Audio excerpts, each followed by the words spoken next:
Hi friends, நான் உங்கள் சரண்யா. இது என்ன வீடியோனா நீங்களாம் நம்ப மாட்டீங்க. என்னடா இவங்க திடீர்னு இப்படி சொல்கிறாங்க அப்படின்னு நீங்கள் நினைப்பீங்க. என்ன சொல்ல வரேன்னா, வீடியோவில் வந்து நான் பயம் இல்லாமல் நல்லா பேசுவேன், டான்ஸ் ஏதோ எனக்கு தெரிஞ்ச ஸ்டெப்பை போடுவேன். ஆனால் நேரில் வந்து யாரையாச்சும் நான் எங்கள் வீட்டு ஆளையும் சரி, எங்கள் வீட்டில் உள்ள ஆளுங்களும் சரி, தெரிஞ்சவங்களும் சரி, தெரியாதவங்களும் சரி, இல்லை சின்ன பிள்ளைங்க எல்லாம் இருந்தாலுமே அவங்களும் சரி, அவங்களெல்லாம் நான் ஏதோ ஒரு கேவலமாக இருக்கேன் அந்த மாதிரி நான் ஃபீல் பண்ணுறவ. எனக்கு அந்த ஃபீலிங் எதனால் வருது? என்னோட எப்படி சொல்கிறது,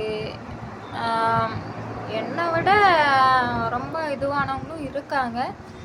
காயப்பட்டு உதறலாம் ஒரு மாதிரி அந்த மாதிரி ஆளுங்களாம் இருக்காங்க. அவங்கெல்லாம் போல்டாக இருக்காங்க. அது அவங்க எப்படி போல்டாக இருக்காங்க? அந்த மாதிரி நம்மளால ஏன் இருக்க முடியல அப்படின்னு எனக்கே தெரியல. போல்டாக இருக்க என்ன பண்ணலாம்? நமக்கு எங்கள் அப்பா நிறைய இடத்துல சொல்லியிருக்காங்க, உனக்கு ஏன் இந்த தாழ்வு மனப்பான்மை அப்படின்னு கேட்டிருக்காங்க.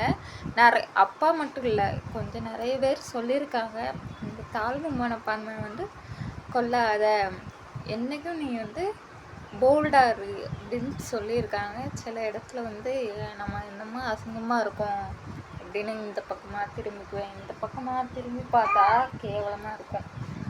உண்மைக்குமேங்க அந்த பக்கமாக நான் இப்படி திரும்பினேன்னு நினச்சிக்கோங்க, யாராவது கையை வச்சு மறைச்சிக்கிட்டேன் பார்த்தீங்களா, அப்படி திரும்பினா கேவலமாக இருக்கும். ஐயோ அவங்க என்ன சொல்லுவாங்க, இவங்க என்ன சொல்லுவாங்க அப்படின்னு நினைக்கிற ஆள் நான்.